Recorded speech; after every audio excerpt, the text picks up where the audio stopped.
So you requested a deep dive on this whole reclaiming masculinity thing. And you've been looking into men's rights stuff, particularly the red pill perspective. Right. And you wanted to unpack this book, specifically The Red Pill Revolution, A Man's Guide to Reclaiming His... Okay. And from what I can tell, it really focuses on the challenges that men are facing today. Yeah. Especially in the family court system. And I know you're interested in this idea of covert contracts and how those play out. Right. So let's see what this book has to say about all of that. Sounds good. And whether there are any insights we can pull out for you. Absolutely. Yeah. Well, it's fascinating how this book kind of jumps right into the fire. Oh, yeah. The author, Conrad Riker. Okay. He uses some pretty strong language, you know. Oh, really? He compares the family court system to a modern-day inquisition. Wow. And he argues that it's basically designed to extract resources from men. He doesn't pull any punches, does he? Not really, no. I mean, just look at some of these statistics he throws out there. Oh, yeah. He talks about the average child support payment being over $1,100 a month, alimony lasting for decades. Right. He even mentions cases where men have been driven to bankruptcy because of divorce settlement. Yeah, it can be devastating. It's crazy. And that's just the financial piece, you know. Right. Riker also argues that there's this rush to judgment in family courts. Really? Where speed is prioritized over a fair examination of the evidence. Interesting. You know, a really thorough examination. So how does this connect to the whole idea of covert contracts that you were talking about? Well, Riker suggests that the family court system operates on a lot of unspoken assumptions that tend to disadvantage men. Okay. It's like there's this hidden script that everyone's following, but nobody's acknowledging it. That makes sense. Yeah, and he argues that this lack of transparency makes it really difficult to challenge decisions that might be biased. I see. You know, to really get a fair hearing. He even includes anecdotes about men who were denied custody, despite being the primary caregiver. Right. It almost feels like he's saying that fatherhood is being systematically devalued. Well, that's a key theme that runs throughout the book. Right. Riker argues that men are caught in this double bind, where they're told to embrace traditional masculine traits like strength and assertiveness, but then they're shamed or ridiculed for actually exhibiting them. Yeah, it's like society is sending these mixed messages about what it means to be a man these days. Exactly. Yeah. And Riker introduces this concept of the soft man, who's basically been stripped of his traditional masculinity. Interesting. He's concerned about this decline in male leadership and purpose. And he ties this back to the erosion of traditional gender roles. So it sounds like he's making a connection between these societal shifts and what he sees as a crisis of masculinity. Oh, absolutely he is. Yeah. And he even points to the rise of feminism and Marxism as factors that have contributed to this shift. So for Riker, reclaiming traditional masculinity is about more than just personal fulfillment. It seems that way. It's about pushing back against these larger ideological forces. Right. Wow. And he really emphasizes the importance of men stepping up, embracing their roles as providers, leaders, and fathers. And this all ties back into the family court system, right? It does. He seems to see that as kind of a key battleground in this larger cultural war. Definitely. He argues that family courts often fail to recognize the importance of involved fatherhood for children's well-being. He's got some pretty strong opinions about shared custody, doesn't he? He does. He advocates for shared custody to be the default, arguing that it's in the best interest of the children to have strong relationships with both parents. I see. You know, he sees the current system as biased against fathers. And he believes it needs a major overhaul. Pretty radical stance. It is. Wow. Yeah, he's definitely not pulling any punches. So we've talked about the financial burdens, the rush to judgment, and this idea of a hidden script. Right. And now this concept of the soft man and the erosion of traditional gender roles.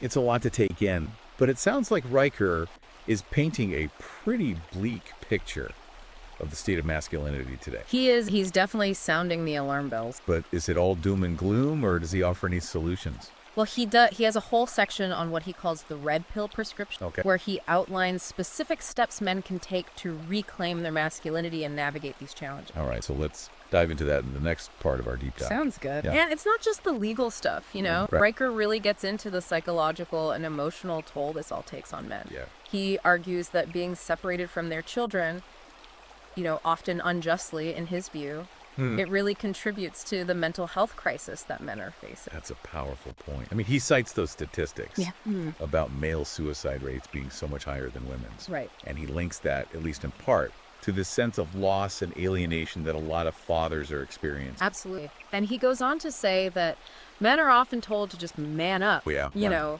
like suppress their emotions, Right. which just makes the problem worse. Of course. And he argues that men need healthy outlets for expressing their emotions Yeah. and building resilience. Okay. He talks about the importance of things like brotherhood mentorship and physical activity. You know, it's interesting because you mentioned earlier being interested in how societal institutions have changed. Oh.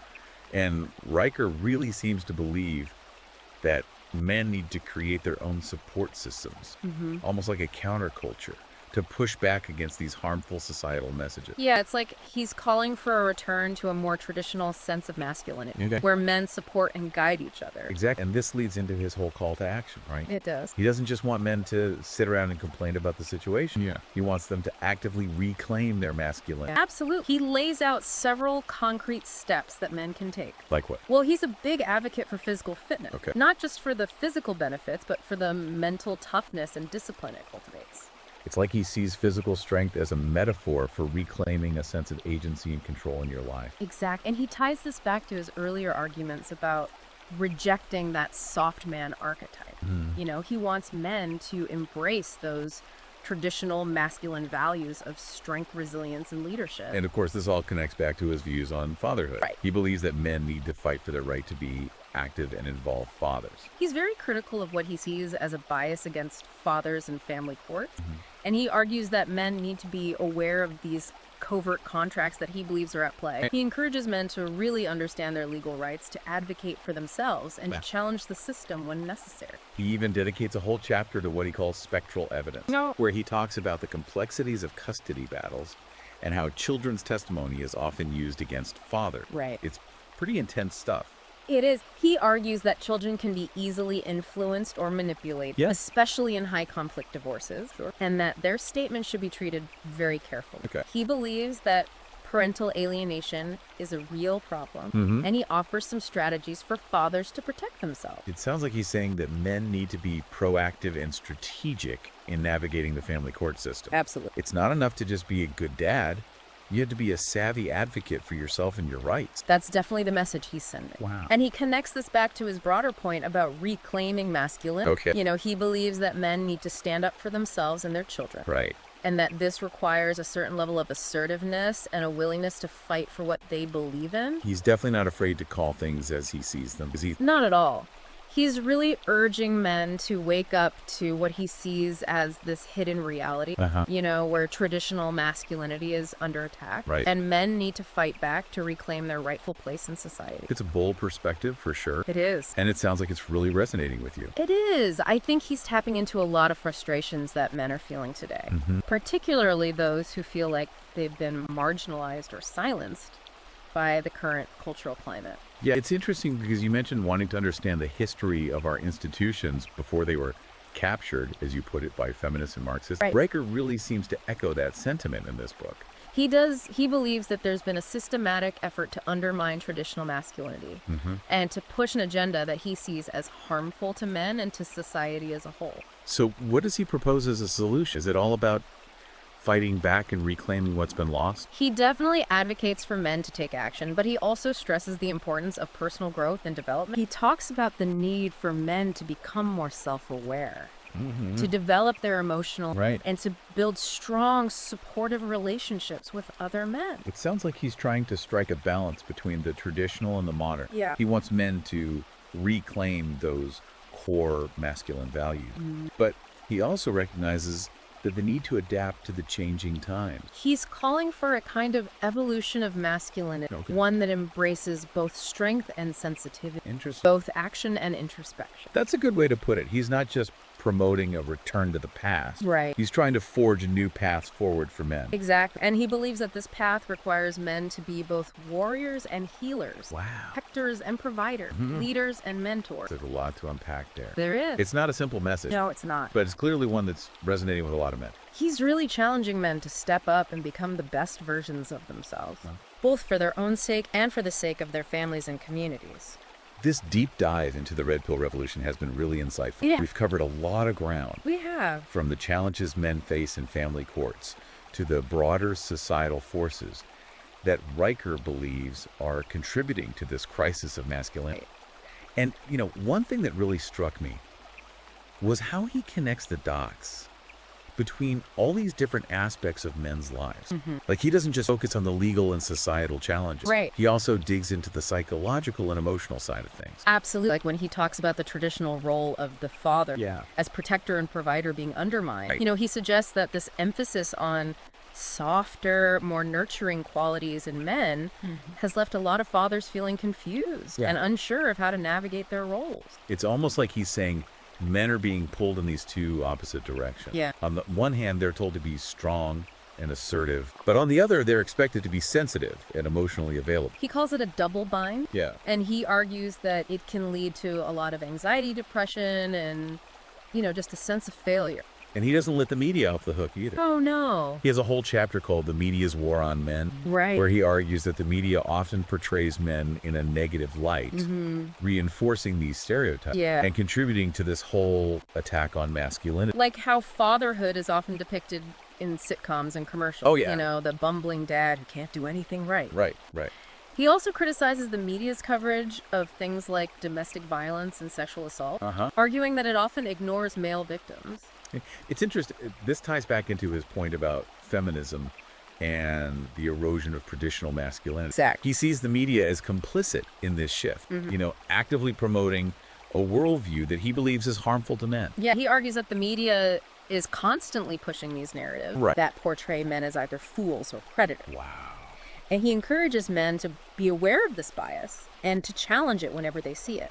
So it's not enough to just be aware of these covert contracts in your personal life. No. Like in the family court system. Right. He's saying you need to be aware of them on a societal level as well. Absolutely. And he goes even further. He Brilliant. suggests that men should actively support media outlets Okay. that offer a more balanced perspective and, you know, even create their own content Wow. that celebrates positive masculinity. It's like he's calling for a complete paradigm shift. Yeah. A red pill revolution where men take control of the narrative Right. and present a different image of masculinity to the world. He's definitely advocating for men to be more proactive Okay. and reclaim their voices in the cultural. It's a powerful message. It is. And it's clearly resonating with a lot of men who feel like they've been unfairly portrayed and stereotyped. I think it taps into this deeper desire for meaning and purpose that a lot of men are searching for today. And this brings us back to your initial interest in understanding how institutions have shifted Right. and how those shifts have impacted men's lives. Riker's book